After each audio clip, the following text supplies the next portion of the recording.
se llama Hablando Más de las Piedras y creo que lo interesante para mí es un poco la convivencia de obras completamente diversas en un mismo espacio, ¿no? En relaciones de año, de contenido, de formas.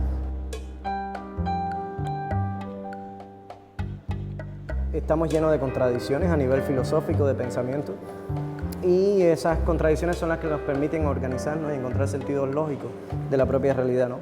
Pero, sin embargo, la escala no es tanto una contradicción, sino una materia prima de trabajo. La pièce Much Ado About Nothing, hein? Là, une petite plante au musée est arrosée et illuminée par un geste gigantesque. C'est presque comme le travail de Sisyphe, c'est presque comme un peu mettre les choses à l'envers. Hein. C'est un peu une réflexion sur ce qui est la valeur, ce qui représente les choses autour de nous. Ça nous rend à l'absurdité de l'existence.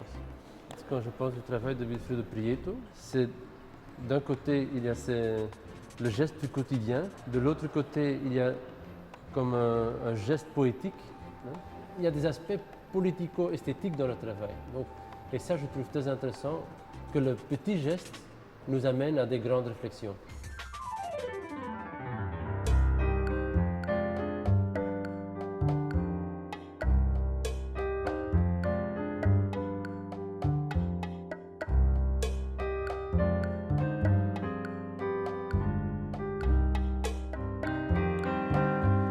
Y parte la idea de cómo una transformación artificial hace una modificación a un elemento natural, y ese tipo de modificaciones pasa con todo.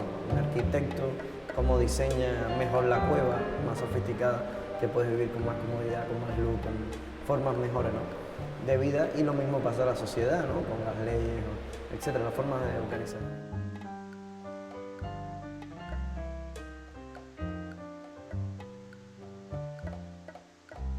Son dos ventiladores, uno se mueve normalmente diciendo que no y el otro se mueve con el sistema diciendo que sí. Y entonces casi una manera de dar una personificación a un objeto, y más bien yo trataba de ir a la comunicación básica de la negación y la afirmación, como un viento así sutil que se mueve entre ti, ¿no?, casi sin sentirlo cuando estás caminando. Y los clásicos son dos cubos. Es un cubito de azúcar y un cubito de mármol blanco, ¿no? Y entonces están en relación casi visual, casi como la misma pieza, ¿no? Entonces intentaba un poco ver eso de lo perecedero y lo efímero, un poco de alguna manera, y de las relaciones que hay entre esos elementos. En realidad siempre hay oposiciones y es muy importante eso también en el trabajo, ¿no?, que las maneras también de unir cómplices contrarios, ¿no? Un poco en esa mezcla sale un nuevo personaje, ¿no?, y ese personaje es el que realmente muchas veces ando buscando en varias obras,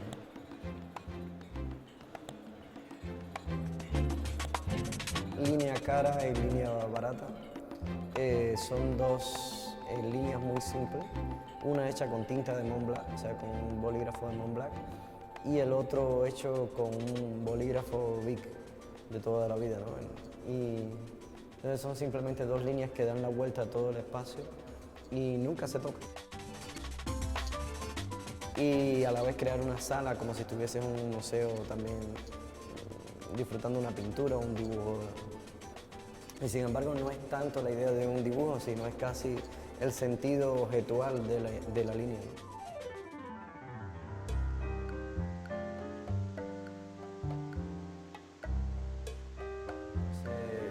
Yo creo que en esta exposición habrían como obras casi invisibles, como sutiles, y casi que tienes una manera de andar diferente, ya no estás como buscando imágenes potentes en un sentido visual, ¿no?, sino más bien casi algo invisible que se pierde el espacio. Y eso cambia evidentemente la manera de andar, la manera de empezar a leer las obras. Y por eso muchas veces las exposiciones se quedan más bien a nivel del piso, ¿no?, casi que tú vas andando y están por tus zapatos, ¿no?, casi estás mirando de arriba hacia abajo. prácticamente sin utilizar las paredes, ¿no? Casi las paredes son un reflejo de la luz al final. Por eso vienes a una especie de poesía, ¿no? La poesía de alguna manera es una serie de combinaciones de palabras, de significados que se alteran y se organizan de manera poética o de manera simbólica. Aquí está pasando lo mismo con el objeto, ¿no? Es como una especie de metalenguaje, ¿no? Hablar de la realidad con la propia realidad, ¿no?